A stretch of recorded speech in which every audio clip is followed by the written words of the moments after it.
സജ്ജനങ്ങളെ, ഗുപ്തയോഗ രഹസ്യമറിഞ്ഞ് ജന്മജന്മാന്തരങ്ങൾ കാണാൻ കഴിവുള്ളവന്റെ ശിക്ഷണത്തിലെത്തുമ്പോഴാണ് ഊഹവും ഉദ്ദേശവും മനോരാജ്യവും സങ്കല്പവുമെല്ലാം മനസ്സിന്റെ തലങ്ങളാണെന്നും എത്രയോ ജന്മമായി മനസ്സുകൊണ്ടും വാക്കുകൊണ്ടും പ്രവൃത്തി കൊണ്ടും അവനവനെ തന്നെയാണ് ദ്രോഹിച്ചിരുന്നതെന്നും ആ ഗുരുവിന് ബോധ്യപ്പെടുത്തി തരാനാകും. അങ്ങനെയുള്ള ഗുരു ധർമ്മത്തിനു വേണ്ടി, ഒരു ജീവനെ മോക്ഷത്തിലേക്ക് നയിക്കുന്നതിന് വേണ്ടി എന്ത് ചിന്തിക്കുന്നുവെന്നും പറയുന്നുവെന്നും പ്രവർത്തിക്കുന്നുവെന്നും ആർക്കും പ്രവചിക്കാനാകില്ല. ആ ഗുരുവിനോട് സ്നേഹം എന്താണെന്ന് ചോദിച്ചപ്പോൾ, ചന്ദനത്തിരി കത്തിച്ചു വെച്ചാൽ അതിൻ്റെ സുഗന്ധം ചുറ്റുപാടുമുള്ളവർക്ക് ഗുണകരമായി തീരുമെങ്കിൽ അതാണ് സ്നേഹമെന്നും, സുഗന്ധം ലഭിക്കുന്നില്ല എന്ന് വിചാരിച്ച് ചന്ദനത്തിരി മറ്റൊരാളുടെ മുഖത്തേക്ക് കൊണ്ടുപോയി അസ്വസ്ഥത ഉണ്ടാക്കുന്നെങ്കിൽ അതിനെ അറ്റാച്ച്മെന്റ് അഥവാ മമതയെന്നും പറഞ്ഞു.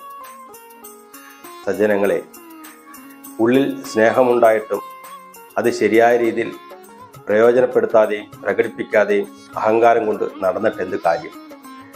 അഹംഭാവം മുഴുവനും ഗുരുവിൻ്റെ പാദത്തിൽ അർപ്പിക്കുമ്പോൾ ഈശ്വരൻ്റെ അനുഗ്രഹം ആ ജീവനിൽ ചൊരിഞ്ഞു സ്നേഹം വേണ്ടെടുത്ത് വേണ്ട രീതിയിൽ പ്രയോജനപ്പെടുത്തി കർമ്മവും കർമ്മബന്ധങ്ങളും തീർത്തു പോകാൻ ഗുരു കടാക്ഷമുണ്ടാകുമെന്ന് അറിയുക. ഗുരുവല്ലാതെ മറ്റൊരു ഈശ്വരനില്ലെന്ന് ഒരു ജന്മത്തിൽ തിരിച്ചറിയും.